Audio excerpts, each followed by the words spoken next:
So you've gone through the process of signing up and getting approved as an Amazon influencer, but now you're wondering, how on earth do you make your first Amazon commission sales as an Amazon influencer? You might have the idea that you just post a couple of times to your Amazon storefront and the right audience will just pop up and find you, but that honestly could not be further from the truth. Like any platform and any form of affiliate commission for that matter, making commissions requires a plan and maintenance of that specific platform or consistency and repetition in promoting. So in this video, I'm going to share with you 7 practical tips that you can implement today for your storefront so that you can either make your first commission or get more consistent commissions through Amazon. And be sure to stick around to the end because I have a bonus tip for you that I personally think is the most important tip out of them all. Now, I've been an Amazon influencer for almost all of 2024, and while it hasn't been my main source of income, I definitely maintain my storefront and update it regularly to keep it fresh for new and returning viewers. For all my other videos about Amazon influencers and the Amazon influencer program, I will leave a link in the description for that entire playlist for you to check out after this video. But for now, let's dive right in. The first practical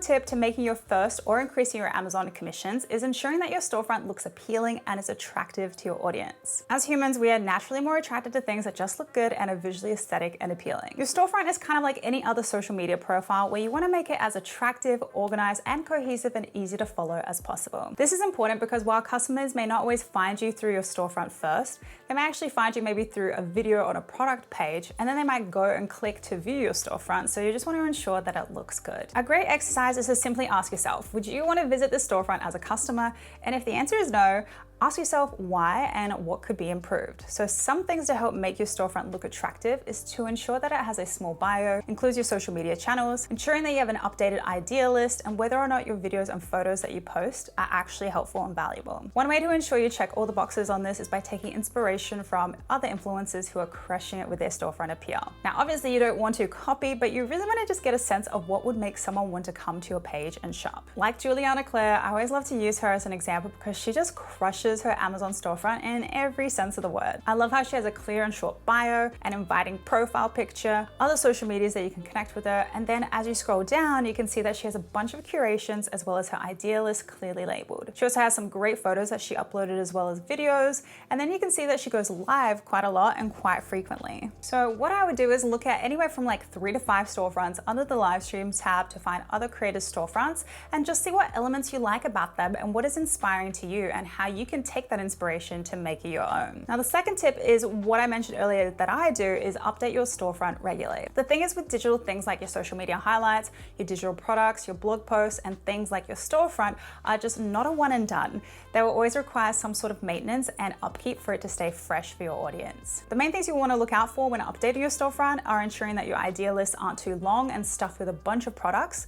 You'll want to ensure that your products in your idea list are still in stock and being sold by that specific seller, and you may even want to update other areas like your curations tab. This will overall improve the audience experience when they come to your page. The third tip is to look at what products you're actually including in your storefront. With your storefront, you'll more than likely follow a theme of products that you use or love to recommend over others. Therefore, you just really want to ensure that the products that you include on your storefront are relevant to your niche and just make sense. You also want to consider products that already have great reviews and are highly recommendable.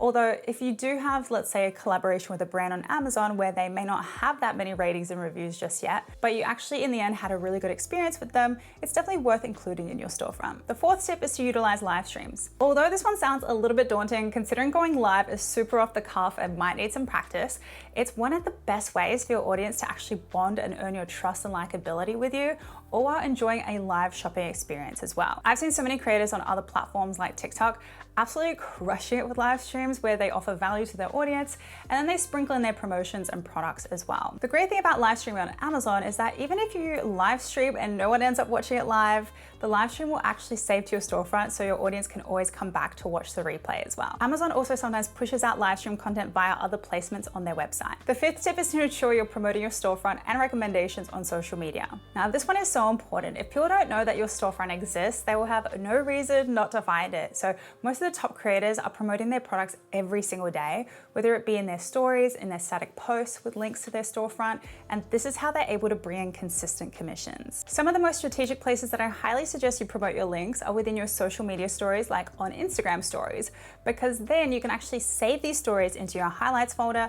So if someone coming back to your page clicks the highlights folder, they can easily click your Amazon links. I also highly recommend that you always have a link to your storefront in your bio, whether it's labeled something like Shop My Storefront or Shop My Full Finds. And also just remember that the less links you have in your bio, the more directed that traffic will be towards your storefront. Another place to promote your affiliate links are within YouTube descriptions, which if you scroll down into the description of this video, you'll be able to see some Amazon links that will take you to different products that I suggest. Now, the sixth tip is to promote your storefront to your email list. If you're already working on your email list, promoting your products to this audience is such a great idea. You can either do this as a general link at the bottom of the email with a link to your storefront, or you can actually create an email series on something pertaining to your niche. For example, something like Fashion Fall Finds Blazer Edition, and then link out your favorite blazers within the email, then maybe create another one that says Fall Sweater Edition or something like that. So as long as you give your audience something to look forward to and provide value in the way that you do best, this is a really great way to add in those commission links. The seventh tip is to use your data, or if you're American, data from your previous content if you're already making sales on Amazon. So it's super helpful to go into your analytics and reports on your storefront and see what videos, photos, or products have been doing well for you. Now, another thing that you could do is look at your previous content on other social media platforms that performed really well. And firstly, just see why that content did well and why it resonated with your audience, and perhaps how you could potentially incorporate affiliate links in these kinds of pieces of content in the future. This will require maybe a little extra planning when planning out your content, but the intentionality and the strategy can definitely help you get those extra commissions. So let's say you're posting maybe 4 times a week, that would be 16 times a month, and you want maybe 2 of those posts per week to lead to Amazon products. So you want to ensure that you know which ones they'll be, as well as ensure that you will have those links ready in your bio to go, so you know where to send people when they start asking for it. Another thing you could do is look up the keyword Amazon influencer on Instagram and TikTok and just see what other Amazon creators are posting and what their strategies are for converting their audience into buyers. At the end of the day, this is all about market research and knowing that success always leaves clues, so you just want to follow that success. Now, this bonus tip, which is really more of a mindset kind of shift, is to understanding where your motivation lies in all of this and to know your why. So why do you want to promote products and make commissions on Amazon? Now, normally to get to a deeper rooted why,